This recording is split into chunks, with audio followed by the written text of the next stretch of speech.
Welcome to Life Stories. Imagine attending your husband's funeral only to overhear your own daughter-in-law plotting to send you to a nursing home the moment the ink dries on the will. In that moment, you realize just how little you mean to the very people you've spent your life caring for.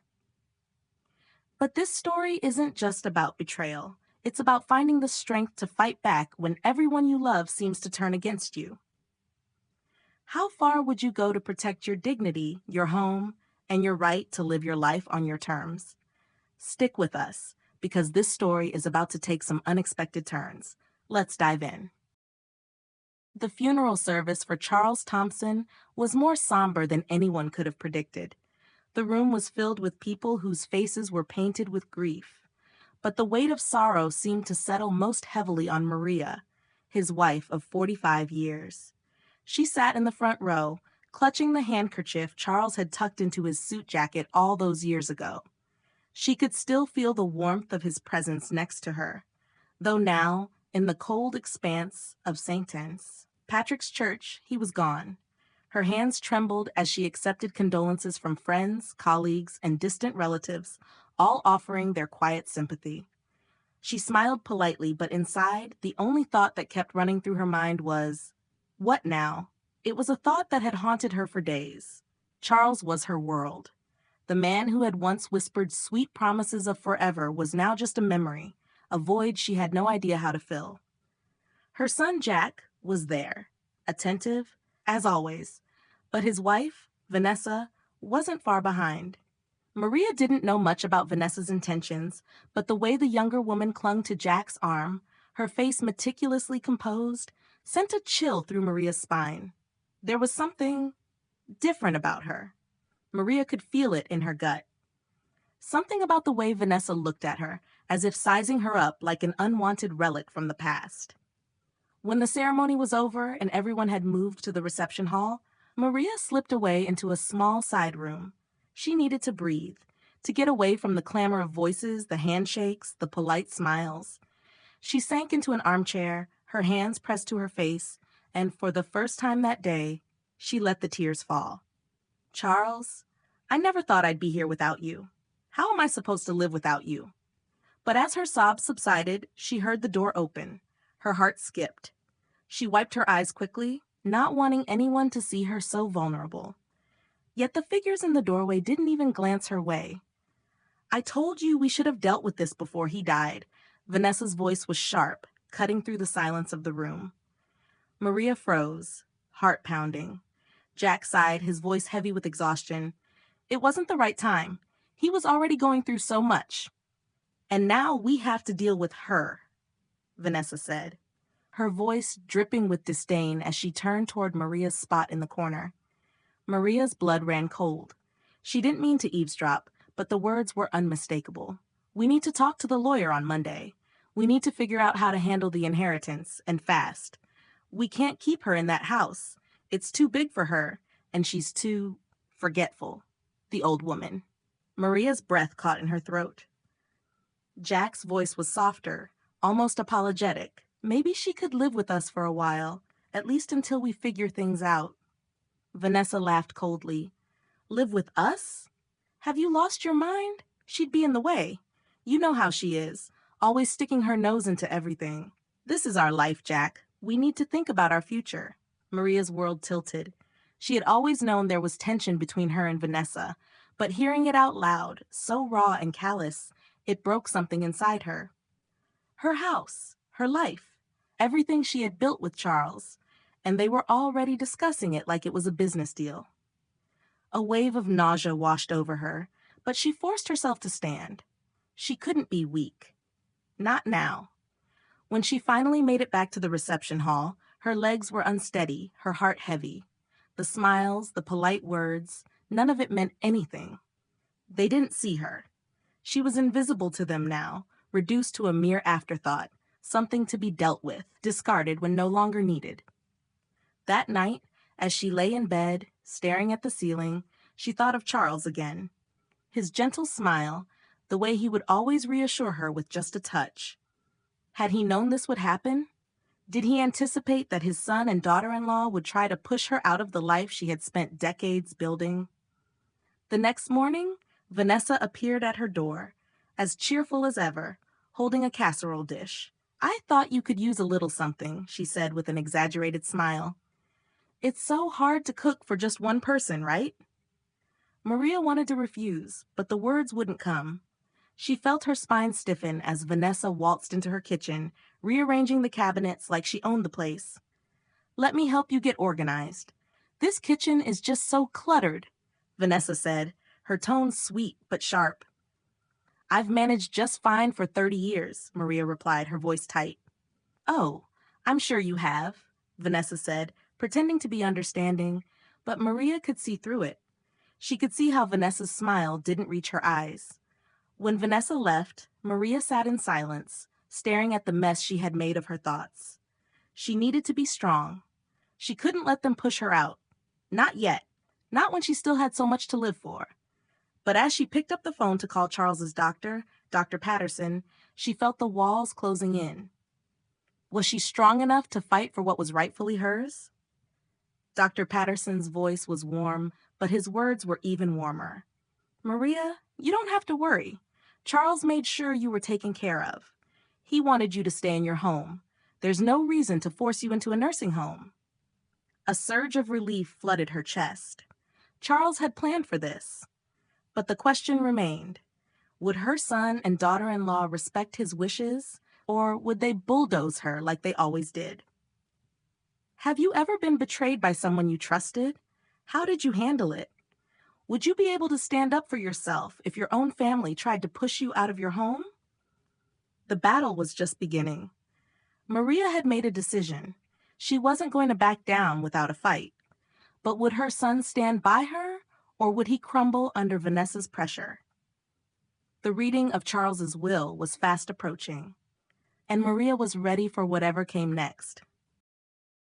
The morning of the will reading arrived sooner than Maria had expected. She had spent the last few days preparing herself, mentally and emotionally, but as she stood in front of the full-length mirror that morning, adjusting the dress Charles had always loved, she couldn't help but feel a heavy weight pressing down on her chest. What if the will wasn't enough? What if it wasn't what she thought? She had convinced herself that Charles's last gesture, his final protection, was all she needed. But doubt gnawed at her. What if Vanessa found a way to twist it? What if Jack, her own son, sided with his wife? Maria sat at the kitchen table, her hands trembling as she clasped the letter Dr. Patterson had given her. The words on the page were comforting, but they didn't erase the unease that wrapped around her heart. The phone call with Dr. Patterson had been a lifeline, but as she sat in the quiet of the house, it felt fragile. Everything felt fragile now. When the doorbell rang, she startled, her heart racing. She had been so caught up in her thoughts, she hadn't heard the car pull into the driveway. She opened the door to find Jack standing there, his face etched with a mixture of concern and something else, something she couldn't quite place. "Mom, we need to talk," Jack said softly, his eyes not meeting hers as he stepped inside. He sat down at the kitchen table, running his fingers through his hair, clearly unsettled. Maria's heart sank. Was he here to plead with her? To convince her to go along with Vanessa's plans? "Jack, I'm not going anywhere," she said, her voice steady but firm, almost as if she were trying to convince herself more than him. "I'm staying here. This is my home. It's where Charles and I built our life together." Jack looked up at her, his eyes full of guilt and uncertainty. "I know, Mom, but things have changed. Vanessa and we've been talking. You're not the only one who's struggling with all of this. We need to think about the future. What if this house becomes too much for you? What if you really do need help?" Maria felt her pulse quicken. This wasn't the conversation she wanted to have. Not now. Not when she had just started to find her resolve. "I'm not helpless, Jack," she said, her voice breaking, but only just. "I'm fine. I've managed just fine for 30 years. I don't need a nursing home. I don't need to be somewhere else. I need you to understand that." Jack opened his mouth to respond, but before he could, Vanessa appeared in the doorway, her smile sharp and calculated. Maria could already see the underlying tension in her daughter-in-law's stance. The way her hands were clasped tightly together, the way her eyes glinted as if she had already decided how this would all end. "Maria," Vanessa said, her voice too sweet. "We've been talking and we just think it's time to move forward. It's not about what we want, it's about what's best for you. You can't keep living here all alone. It's dangerous. We're just trying to be practical. We're worried about you." Maria stood up, suddenly feeling as if the walls were closing in on her. Practical? That word, Vanessa's favorite word, felt like a knife in her chest. "I told you, I'm not going anywhere," Maria said through gritted teeth. She couldn't stop herself from snapping, the pressure of the last few days finally breaking through. "This is my life. My choice. You don't get to decide for me." Vanessa's smile faltered, just for a moment, but it was enough. "You're being unreasonable, Maria. You're too old to be making these decisions on your own. You need help, and you're going to get it, whether you like it or not." The words hit like a slap. Maria's breath caught in her throat as the reality of the situation crashed down on her. This wasn't about her well-being. It was about the house, the inheritance, the money. "Jack, tell her," Vanessa pressed, her voice cold. "Tell her that this is the right thing to do. Tell her that we're doing this for her own good." Jack looked torn. Maria could see the struggle in his eyes, the pull between his loyalty to her and his wife's demands. It hurt more than she expected. "I don't want to do this, Mom," Jack said quietly. "But Vanessa's right. You can't keep living here alone. It's not safe. We just want what's best for you." Maria felt the ground shift beneath her, her son, her own flesh and blood, turning on her, giving in to Vanessa's manipulation. It was too much to bear. "I don't need anyone to tell me what's best for me," Maria shouted, her voice raw with emotion. "I need you to respect my wishes. I'm still your mother, Jack, and I'm not ready to be shoved aside just because I'm older." There was a long silence, thick with tension, before Vanessa spoke again, her voice dripping with fake sweetness. "You'll see, Maria. In time, you'll thank us for this. We're just trying to help. You'll understand when it's too late." Maria's chest tightened. She couldn't breathe. The betrayal she had felt before now seemed to magnify, twisting and knotting itself around her heart. "I'm not going anywhere," Maria said, her voice steady, though the tears threatened to break free. "I don't care what you think. I'm staying here.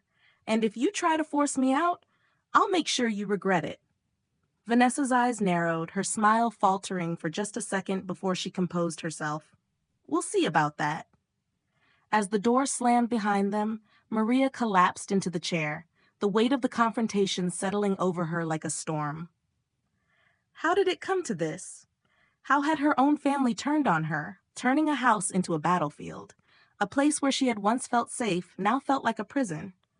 But then a sudden thought pierced through the fog of confusion. The will. Charles's will. It was her last chance. It was her safeguard. Have you ever felt betrayed by those closest to you? How did you handle it when your family turned against you? Maria took a deep breath, steadying herself. The final reading of the will was still to come, but she knew one thing for sure. She wasn't backing down now. The battle for her home, for her dignity, was just beginning, and she was going to fight for it no matter the cost. And as the lawyer's office awaited, Maria knew she had one last card to play. The reading of Charles's will had been postponed twice, and the weight of waiting was starting to wear on Maria. It was as if the universe was toying with her, holding her fate just out of reach. Each passing day brought with it more tension, more whispered conversations between Jack and Vanessa, and an ever-growing feeling of isolation. She had tried to prepare herself, tried to find peace, but the doubt never left. The day of the will reading, Maria woke up early, her mind racing. She had gone over every detail of Charles's will in her head 100 times, each clause, each condition. She knew what was supposed to be there, but part of her was still afraid. What if something changed? What if they found a way to twist it, to make it fit their plans? Her house felt emptier than ever. Every corner she turned, every room she entered, held memories of a life built on love and trust. Love that now seemed to be slipping through her fingers. She sat at the kitchen table, staring at the letter Dr. Patterson had given her, the one that would protect her, the one Charles had arranged. But the more she thought about it, the less comfort it gave her. What if it wasn't enough? She looked at the clock. The meeting with the lawyer, Mr. Goldstein, was in 2 hours. She would have to face Jack and Vanessa again, face the people she thought she could trust, and let them know, once and for all, that she wasn't going to be pushed out of her home, that it wasn't their decision to make. When she arrived at Mr. Goldstein's office, she could feel the tension in her bones. The familiar leather chairs, the polished wood of the conference table, everything looked the same as it always had. But today, everything felt different. Maria's heart thudded in her chest as she entered the room. Jack and Vanessa were already seated, their faces tight with something unreadable. She took her seat at the table, feeling the weight of their gazes on her. Mr. Goldstein, a tall man with silver hair and a calm demeanor, greeted her with a kind smile. "Maria, it's good to see you again. I wish it were under better circumstances." She nodded, forcing a smile. "Thank you, Mr. Goldstein." He glanced at the file in front of him, his fingers flipping through the pages. "As you know, we are gathered here to go over the terms of Charles Thompson's will." He cleared his throat before continuing. "I will begin by addressing the primary bequests." Maria held her breath, waiting for the words to come. She had heard them all before in her mind, but hearing them out loud felt like something entirely different. "Maria Thompson," Mr. Goldstein said, his voice steady, "you are the sole beneficiary of the Thompson family home. The house at 1204 Oakwood Avenue, along with all its contents, is yours, with a lifetime right of residence. There is no condition attached to this, aside from the fact that you must reside there for the remainder of your life, unless you choose to sell it." He paused, looking at Jack and Vanessa, then continued. "The funds from Charles's estate have been set aside to ensure the maintenance of the home, as well as to cover any future healthcare costs you may require." Maria's chest tightened, her heart swelling with a bittersweet mixture of relief and sorrow. Charles had known. He had known what they were planning. His love for her had never wavered, even in his final days. But there was more. Mr. Goldstein's expression shifted slightly as he turned to the next page. "There is, however, one condition regarding the house, and it is critical to note. If Maria Thompson is ever forced to leave the home against her wishes, or if she is pressured to do so without the formal recommendation of at least 2 independent medical professionals, then the property will be sold, and the proceeds will be donated to charity in memory of Charles's late mother." Maria's breath caught in her throat. She could feel Vanessa's eyes on her, burning with intensity. Vanessa's lips parted, her face blanching as the realization hit her. The clause that Charles had added was her final act of love and protection. She had tried to do everything in her power to safeguard herself, but Charles had taken the matter out of her hands. Jack, too, looked stunned. He opened his mouth to speak, but no words came. It was as if the weight of his father's protection had slammed into him all at once. Maria felt a surge of strength, of relief. For the first time in days, she felt the courage to stand tall. She was not alone in this fight. Charles had set this in motion, and now it was her turn to follow through. Vanessa, still trying to recover, sneered. "This is absurd," she said, her voice sharp. "No one is forcing Maria to leave. We're only trying to help her." Maria turned to her, her voice calm but firm. "You may call it helping, Vanessa, but I call it manipulation. This is my home, and I will stay here as long as I want. No one gets to decide that for me." Jack shifted uncomfortably in his seat. "Mom, No," Maria interrupted, her voice rising. "You've made your choice. Now I will make mine." There was a long silence, thick with tension. Mr. Goldstein shifted in his seat, clearing his throat. "If there are no further questions, I will have my assistant provide copies of the will to everyone here." Jack didn't say another word. Vanessa, her face pale, didn't look at Maria again. The tension between them was suffocating. But Maria didn't care anymore. She had won this round. She had her home. She had her dignity. As she left the lawyer's office, she felt the burden lifting from her shoulders. The air felt fresher, lighter. Maria had faced the storm head-on and had come out victorious. The road ahead was uncertain, but for the first time in weeks, she felt ready to take it on. The rest of her life was hers to live. When she returned home, the house was quiet, too quiet, but the silence wasn't oppressive anymore. It was peaceful. As she walked through the front door, she felt Charles's presence in every room, in every corner. This house, their house, was still full of life. Maria sat down in the living room, her fingers brushing against the arm of the chair Charles had always sat in. She smiled through her tears. We may bend, but we don't break. Have you ever had to fight for something you loved? How far would you go to protect what matters most to you? Comment 100 if you love this story. Where are you watching from? Don't forget to share this video with your friends. Thank you for watching Life Stories.